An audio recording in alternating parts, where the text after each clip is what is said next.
نبی اکرم صلی اللہ علیہ وسلم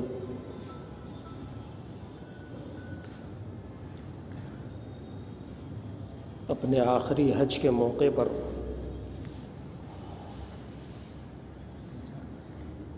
نو ذی الحجہ جمعہ کے دن فجر کی نماز کے بعد میدان عرفات میں تشریف لائے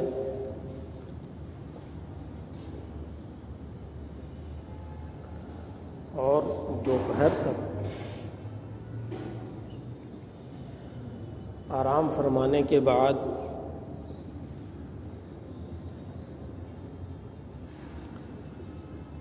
دوپہر کے بعد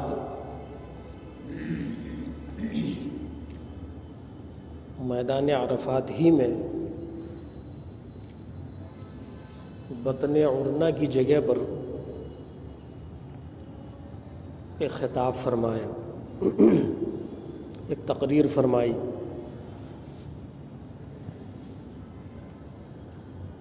اس خطاب میں نبی اکرم صلی اللہ علیہ وسلم نے حمد و صلوات کے بعد سب سے پہلا جملہ یہی ارشاد فرمایا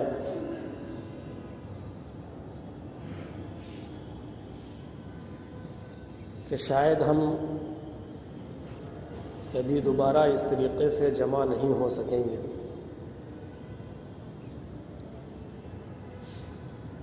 اس جملے کو سننا تھا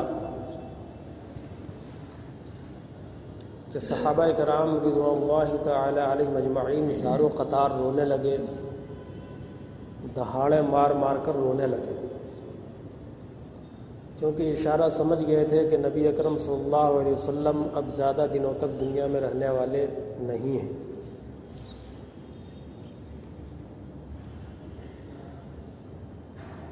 اس کے بعد مختلف باتیں آپ صلی اللہ علیہ وسلم نے ارشاد فرمائیں اور پھر فرمایا کہ تم لوگوں سے کل قیامت کے دن میرے بارے میں سوال کیا جائے گا، پوچھا جائے گا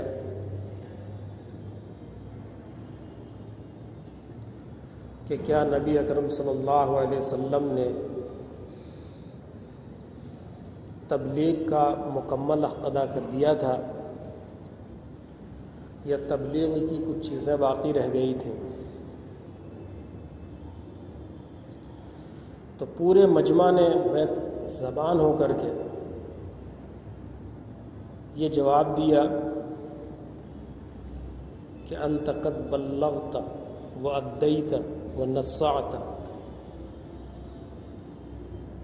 کہ آپ کے اوپر تبلیغ کا جو فرض عائد کیا گیا تھا آپ نے مکمل تبلیغ کر دی، نہ کوئی چیز آپ نے چھپائی، نہ کوئی چیز بڑھائی، نہ کوئی چیز گھٹائی۔ اللہ تعالیٰ نے آپ کو جس طریقے سے اور جتنا کرنے کا حکم دیا تھا آپ نے وہ سب مکمل کر دیا، کوئی چیز کم نہیں چھوڑ۔ اس کے بعد نبی اکرم صلی اللہ علیہ وسلم نے ارشاد فرمایا فَلْيُبَلِّغْ مِنْكُمُ الشَّاهِدُ الْغَائِبُ، یعنی اس مجمع میں جو لوگ موجود ہیں انہوں نے جو باتیں سیکھی ہیں ان سب کا یہ فرض بنتا ہے کہ وہ اپنے بعد کے لوگوں کے لیے تبلیغ کا کام کریں، ان باتوں کو ان تک پہنچائیں۔ چنانچہ صحابہ کرام رضوان اللہ تعالی علیہ مجمعین، ان کے بعد تابعین، ان کے بعد تبع تابعین، ان کے بعد علماء، ائمہ اور جتنے بھی ہمارے اکابرین اسلاف گزرے ہیں، ان تمام حضرات نے تبلیغ دین کا فریضہ انجام دیا اور پھر ہم تک یہ دین پہنچا ہے، اور الحمدللہ بلا کسی خرد برد کے صحیح سالم حالت میں یہ دین ہم تک پہنچا ہے۔ ابھی آپ کے سامنے یہ عرض کیا گیا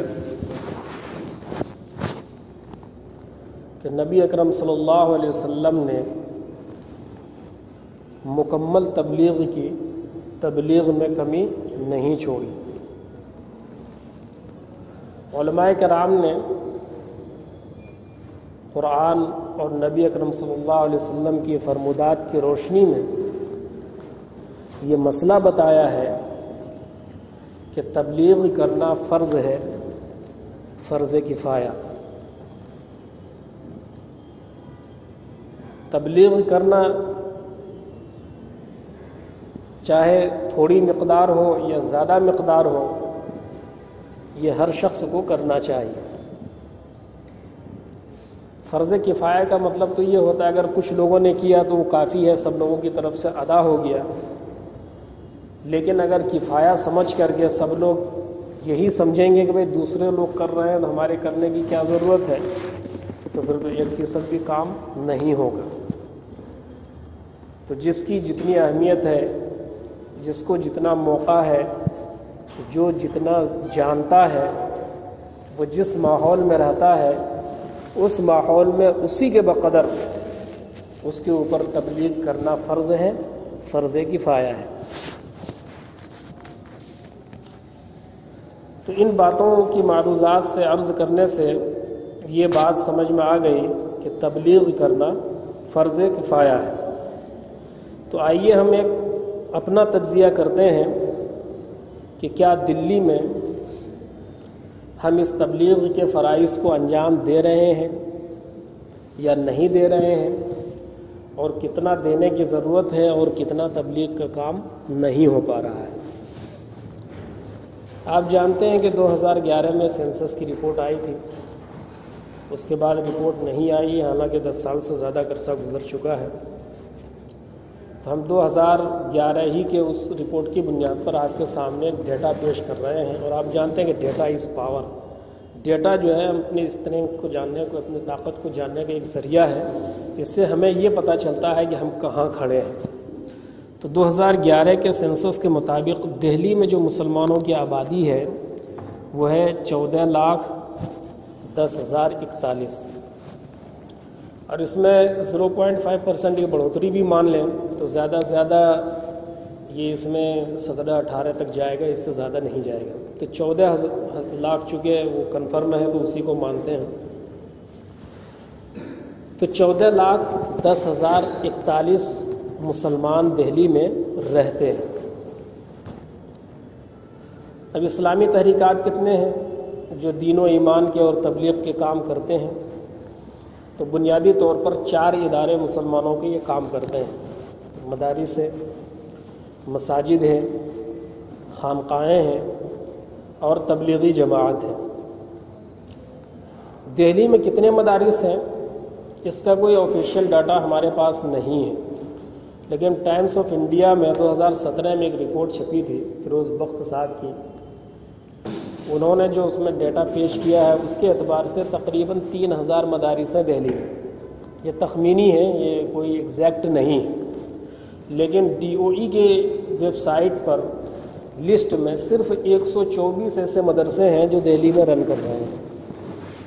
تو چلو 124 کی تعداد کو جو بالکل قطعی والا ہے، حتمی والا ہے، اس کو چھوڑ دیتے ہیں. ہم 3,000 والی تعداد کو لے لیتے ہیں کہ 3,000 مدارس دہلی میں ایکٹیو ہیں جو دین کا کام کر رہے ہیں.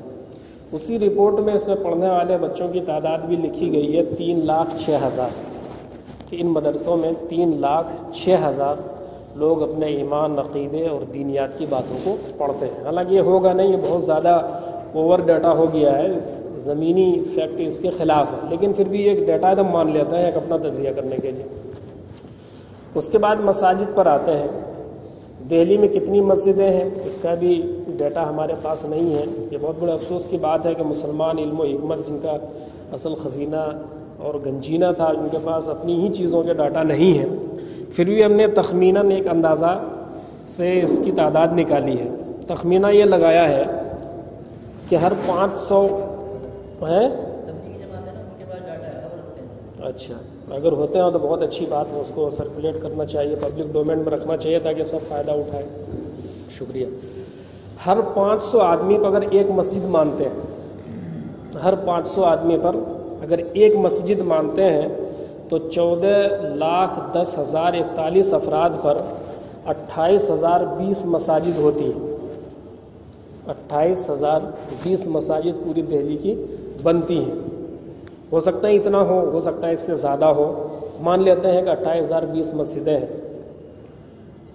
ایسے مسلمان جو 5 وقتہ نمازی ہیں ان کو ہم مان لیتے ہیں کہ 30% مسلمان نماز پڑھتے ہوں گے، حالانکہ ایسا نہیں ہے۔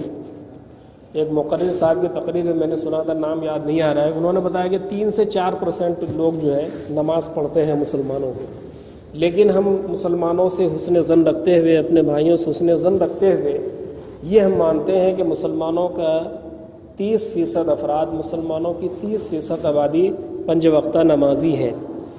اس اعتبار سے ہر مسجد میں 15 نمازی آتے ہیں۔ ہر وقت 5 وقتوں کو جوڑا جائے تو 5 وقت میں ہر مسجد میں 15 نمازی آتے ہیں۔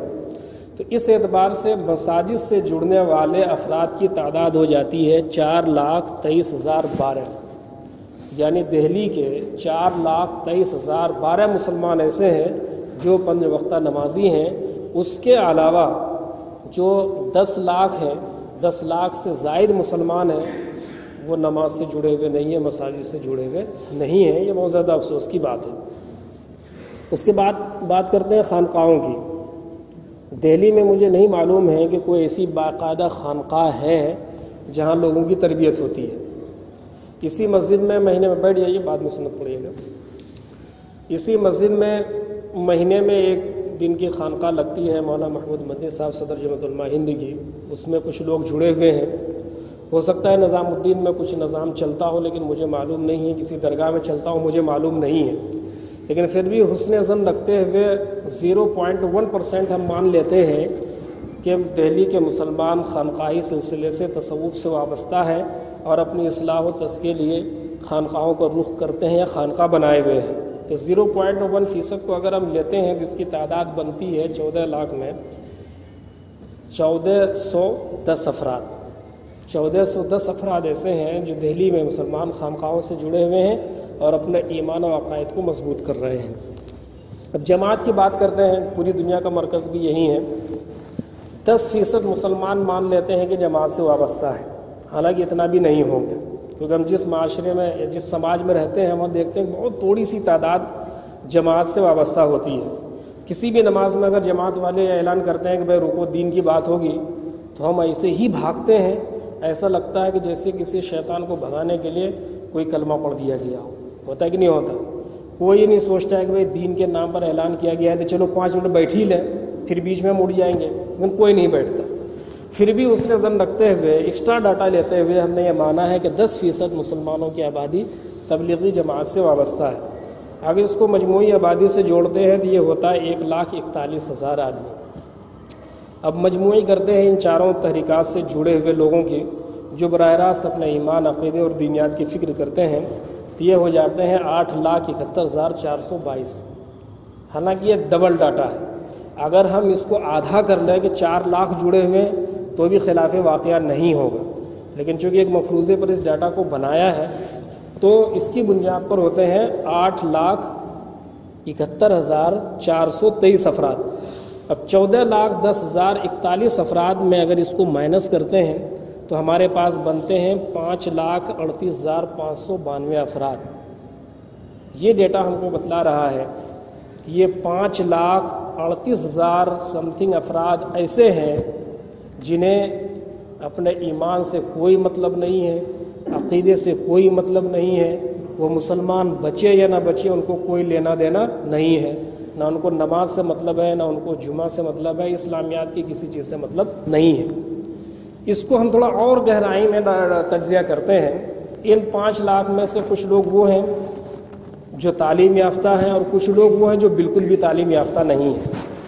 جو لوگ بالکل بھی تعلیم یافتہ نہیں ہیں، بالکل جاہل ہیں، تو ان کے ایمان کو خدائی حافظ ہے، وہ خود مرتد ہو رہے ہیں، اس کو کوئی مشن مرتد نہیں بنا رہا ہے، اس کو کوئی تحریک مرتد نہیں بنا رہی ہے، بس خود جہالت کی وجہ سے، ناخواندگی کی وجہ سے اپنے ایمان سے ہاتھ دھو رہے ہیں۔ اس کے بعد آتے ہیں وہ طبقہ جو پڑھا لکھا ہے. اس کے بھی دو کیٹیگری ہیں. ایک وہ ہے جو دینی تعلیمی گاہوں جاتے ہیں، ایک وہ ہے جو عصری تعلیم گاہوں میں جاتے ہیں. دینی تعلیم گاہوں کا تذکرہ آپ نے سن لیا. عصری تعلیم گاہوں کی بات کرتے ہیں. عصری تعلیم گاہوں کی بھی دو کیفیتیں ہیں. کچھ بچے وہ ہوتے ہیں جو مسلم مشرقی سماج سے تعلق رکھتے ہیں، اور کچھ بچے وہ ہوتے ہیں جو غیر مسلم مشرقی سماج میں سے تعلق رکھتے ہیں، وہاں رہتے ہیں. جو مسلم مشرقی سماج میں رہتے ہیں تو ان کا ایمان قدر غنیمت رہتا ہے، کم سے کم اپنے ایمان کو بچانے میں محفوظ رہتے ہیں، وہ ارتداد کے شکار نہیں ہوتے ہیں، جیسے عموماً ہم سب لوگ ہیں ابھی. جو لوگ غیر مسلم مشرقی سماج میں رہتے ہیں تو ان کی بھی دو کیفیتیں ہیں. یا تو وہ دینیات سے تعلق رکھتے ہیں یا دینیات بیزار ہوتے ہیں. اگر دینیات سے تعلق رکھتے ہیں اور دینیات کے مطالعے کا شوق رکھتے ہیں تو عموماً انگریزی اور ہندی کے لٹریچرز کو پڑھتے ہیں، اور یہ لٹریچرز عموماً گمراہ افکار پر مشتمل ہوتے ہیں، جس کا نتیجہ یہ ہوتا ہے کہ وہ پڑھ کر کے فکری گمراہی کے شکار ہوتے ہیں. اور دوسرا طبقہ جو دین بیزار ہیں، جن کو دینیات سے کچھ لینا دینا ہی نہیں ہے، وہ یا تو عصری تعلیم گاہوں کے ماحول کی وجہ سے فکری الحاد کے شکار ہو رہے ہیں یا پھر دین مخالف بن جاتے ہیں. تو پورے دہلی کے لوگوں کا اور ہر طبقے کا ڈاٹا ہمارے سامنے آ گیا کہ تقریباً 1/3 سے بھی زیادہ آبادی ایسی ہے جو دین اور عقائد سے تعلق نہیں رکھتے ہیں، اور بالفاظ دیگر یہ بھی کہہ سکتے ہیں کہ جو 2/3 لوگ ہیں وہ اپنے 1/3 سے زیادہ افراد تک دین اور ایمان کی تبلیغ نہیں کر رہے ہیں. تو جب دین اور تبلیغ ہمارے اوپر فرض کفایہ ہے تو ہمیں یہ سوچنا پڑے گا کہ ہم اب تک 1/3 آبادی تک کیوں نہیں پہنچے. اگر ہم اس 1/3 افراد تک نہیں پہنچیں گے، اس تک دین اور عقائد کی بات کو نہیں پہنچائیں گے، تو یقیناً ہم سے مواخذہ ہوگا، اور جو گمراہ ہو رہے ہیں اس کے بارے میں بھی ہم سے پوچھ گچھ ہو سکتی ہے کہ تم کو جب ایمان کی دولت سے مالا مال کیا گیا تھا تو تم کو اپنے بھائیوں کو بچانے کی کیوں نہیں کوشش کی، ان کو جہنم سے بچانے کے لیے تم نے کوششیں کیوں نہیں کی. میرے محترم بزرگوں، بھائیوں، دوستوں، آج اس ڈیٹا سے یہ سامنے آ گیا کہ دہلی جو علم کی راجدھانی کہی جاتی ہے، تہذیب کی راجدھانی کہی جاتی ہے، وہ ہمارے ایمان اور عقائد کا یہ عالم ہے. تو جہاں اتنے ادارے نہیں، اتنی چیزیں نہیں ہیں، وہاں کیا ہو. تو آئیے یہ عہد کرتے ہیں کہ ہم دین و ایمان کو مضبوط کریں گے اور اس کی تبلیغ بھی کریں گے. وآخر دعوانا الحمدللہ رب العالمین.